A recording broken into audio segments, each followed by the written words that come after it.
शशि कपूर के बारे में कहा जाता था कि वो अपने ज़माने में भारतीय फिल्म जगत के सबसे हैंडसम फिल्म अभिनेता थे। शर्मिला टैगोर को अभी तक याद है जब शशि कपूर कश्मीर की कली के सेट पर अपने भाई शम्मी कपूर से मिलने आए थे। वो कहती है, मैं उस समय 18 साल की थी। मैंने अपने आप से कहा था, oh my God, this is Shashi Kapoor.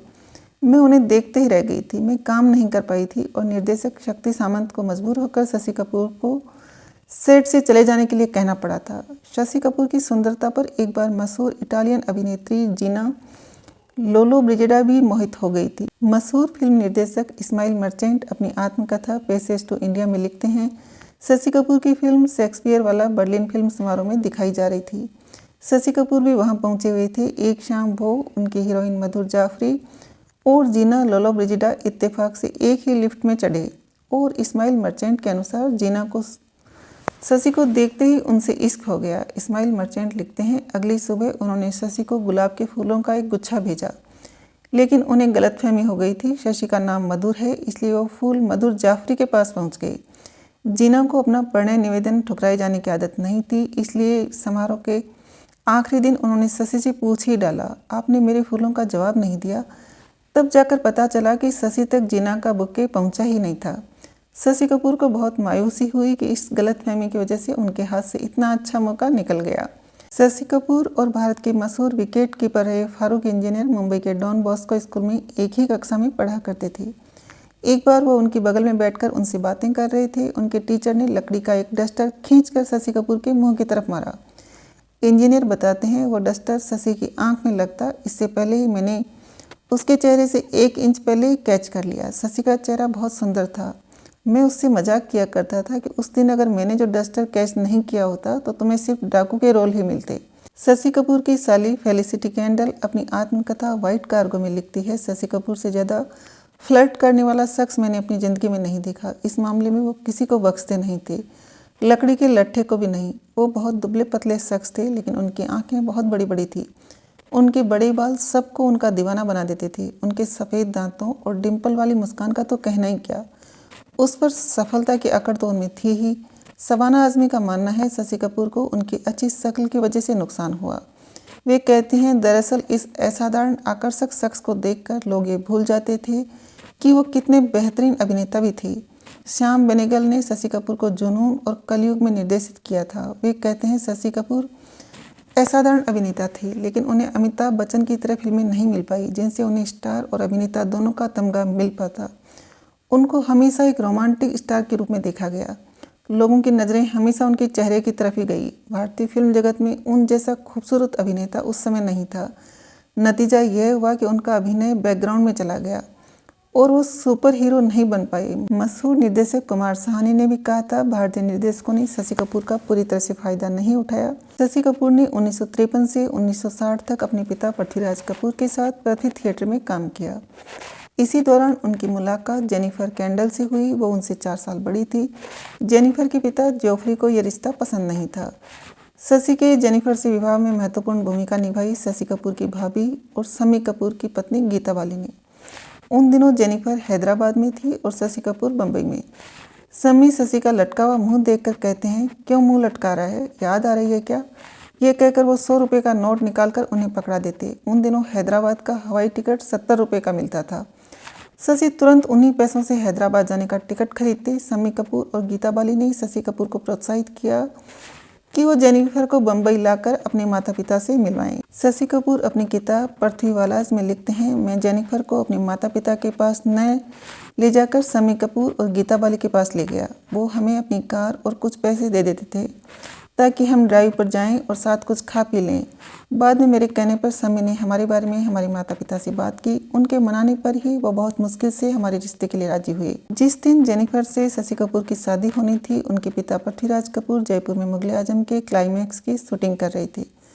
Film के निर्देशक के आसिफ ने उनके लिए एक चार्टर डकोटा विमान की व्यवस्था की। जैसे ही विवाह संपन्न हुआ, पृथ्वीराज उसी विमान से जयपुर लौट गए। उस समय जयपुर में नाइट लैंडिंग की सुविधा नहीं थी। जैसे ही भोर हुई, विमान ने जयपुर से लैंड किया और पृथ्वीराज हवाई अड्डे से सीधे शूटिंग के लिए चले गए। जेनिफर कपूर नास्तिक थी, लेकिन वो अपने सास ससुर को खुश रखने के लिए सभी तरह के व्रत रखा करती थी।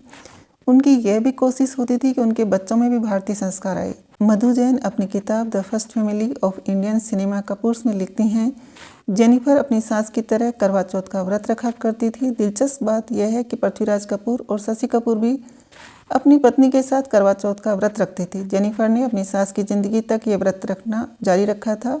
शशि कपूर ने मशहूर फिल्म निर्देशक इस्माइल मर्चेंट के साथ कई फिल्मों में काम किया। बॉम्बे टॉकीज की शूटिंग के दौरान मर्चेंट के पास पैसों की कमी पड़ गई। कई अभिनेताओं को फीस दी जानी थी और मर्चेंट के पास उन्हें देने के लिए पैसे नहीं थे। इस्माइल मर्चेंट अपनी आत्मकथा में लिखते हैं वो इस मुसीबत से किस तरह बाहर निकले।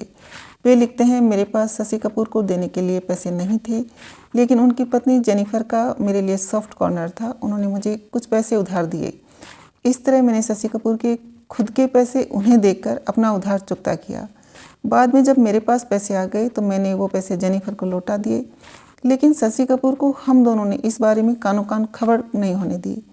इसी तरह की घटना शशि के पिता पृथ्वीराज कपूर के साथ भी हुई थी। उन्होंने एक प्रोड्यूसर के साथ इसलिए काम करने से इनकार कर दिया था कि उसने पिछली फिल्म के 5,000 रुपये उन्हें नहीं चुकाए थे। वो प्रोड्यूसर चुपचाप उनकी पत्नी के पास गया और उनसे 5,000 रुपये उधार ले आया।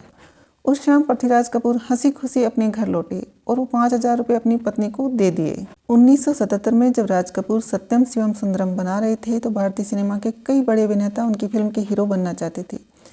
राज कपूर की इच्छा थी कि ये रोल शशि कपूर करे।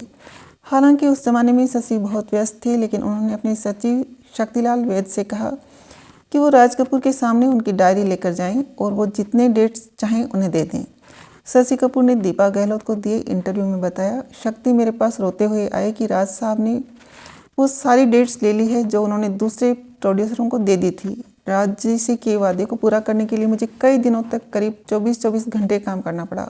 उन दिनों में दिन में 4 या 5 शिफ्ट करता था और अपनी कार में सोता था। जब राज कपूर को इसके बारे में पता चला तो उन्होंने मेरा नाम टैक्सी ही रख दिया। वो कहा करते थे, तुम स्टार नहीं टैक्सी हो, कोई तुम्हारा मीटर डाउन करे और तुम चलने के लिए तैयार हो जाओ। लेकिन इतना व्यस्त होने के बावजूद शशि कपूर कभी भी सेट पर देरी से नहीं पहुंचे। शशि कपूर का बहुत नाम हुआ जब उन्होंने अमिताभ बच्चन के साथ दीवार फिल्म की। राजीव विजयकर बॉलीवुड हंगामा में लिखते हैं, जावेद अख्तर ने मुझे बताया था, हालांकि शशि अमिताभ से उम्र में बड़े थे, लेकिन हम चाहते थे कि वो दीवार फिल्म में उनके छोटे भाई की भूमिका निभाए। हमें इसके लिए प्रोड्यूसर गुलशन राय को मनाने में काफ़ी जद्दोजहद करनी पड़ी। बाद में दीवार के निर्देशक यश चोपड़ा ने मधु जैन को बताया, मेरी फिल्म में शशि के रोल का तकाजा था कि वो इस रोल को अंडर प्ले करे। अगर मेरे पास माँ है वाले डायलॉग को स्टार की तरह बोलने की कोशिश करते तो वो उसके साथ न्याय नहीं कर पाते। शशि कपूर के बेटे कुणाल कपूर कहते हैं, उनके पिता ने अपने जीवन में एक बार भी नहीं कहा था कि वो स्टार बनना चाहते हैं। फिल्मों के प्रति उनके मोह ने उन्हें कलात्मक बनाने के लिए प्रेरित किया। इस सिलसिले में पहली फिल्म थी रस्किन बॉन्ड की कहानी फ्लाइट ऑफ द पिंचस। इस पर बनी फिल्म जुनून। इस फिल्म में उन्होंने शादीशुदा पठान जावेद खान की भूमिका निभाई, जिसे एक युवा एंग्लो इंडियन लड़की से प्यार हो जाता है और वो उसका अपहरण कर लेता है। शशि कपूर की जीवनी। Shashi Kapoor the house holder the star में असीम छाबड़ा लिखते हैं, जुनून की शूटिंग के दौरान शशि कपूर सबसे पहले सेट पर पहुंचते थे। वो अपने सारे सहकर्मियों का दिल से सम्मान करते थे। 2 महीने तक चली शूटिंग के दौरान उन्होंने अपनी यूनिट के सभी लोगों के लिए लखनऊ में क्लार्क्स अवध होटल के कमरे बुक किए थे। 1979 में जुनून को सर्वश्रेष्ठ फिल्म का राष्ट्रीय पुरस्कार मिला और 1980 में उसे फिल्म फेयर का सर्वश्रेष्ठ फिल्म निर्देशक और डायलॉग का पुरस्कार मिला। उनकी बनाई बाकी सभी फिल्में कलयुग, 36 चौरंगी लेन, विजेता और उत्सव ने कला के ऊंचे मापदंडों को छुआ, लेकिन बॉक्स ऑफिस पर ये फिल्में ज़्यादा नहीं चल पाई। 70 और 80 के दशक में बनी अधिकतर समानांतर कला फिल्मों पर या तो फिल्मी फाइनेंस कॉरपोरेशन ने पैसा लगाया था या नेशनल फिल्म डेवलपमेंट कॉरपोरेशन ने। शशि कपूर शायद अकेले प्रोड्यूसर थे जो इन कला फिल्मों पर अपना या उधार का पैसा लेकर लगा रहे थे। वर्ष 1984 में जेनिफर कपूर के निधन के बाद शशि कपूर की जीने की इच्छा जैसे खत्म हो गई। इसके बाद उनका वजन बढ़ना शुरू हुआ तो रुका ही नहीं। कुछ सालों बाद वो सुमो पहलवान जैसे दिखने लगी। उन्होंने घर से बाहर निकलना बंद कर दिया। अधिक वजन के कारण उनके घुटनों ने जवाब दे दिया। उन्हीं दिनों जब उनकी भाभी नीला देवी ने उन्हें फ़ोन किया तो शशि कपूर ने उनसे पूछा अब वो किसके लिए जिएं। उनके पुराने दोस्त और निर्देशक जेम्स आइवरी ने कहा, मोटे होना शशि कपूर के लिए शोक मनाने का एक तरीका था। अपने अंतिम दिनों में शशि की याददाश्त जाती रही। सिमी ग्रेवाल ने एक समारोह में उनको व्हील चेयर पर बैठे देखा। तो उनकी तरफ बढ़ी। शशि की बेटी संजना ने उन्हें आगाह किया कि शशि को जिस्म के एक हिस्से में पक्षाघात हो चुका है, उनको दिल का दौरा भी पड़ चुका है। अगर वो आपको पहचाने नहीं तो बुरा मत मानिएगा। सिमी इसके बावजूद उनके सामने गई। वो झुकी रही और उन्होंने उनके थके हुए चेहरे की तरफ देखा। शशि कपूर की आंखें उठी और उन्होंने सिमी ग्रेवाल से कहा, हेलो सिमी। सिमी ने भरी आंखों से शशि कपूर को गले लगा लिया।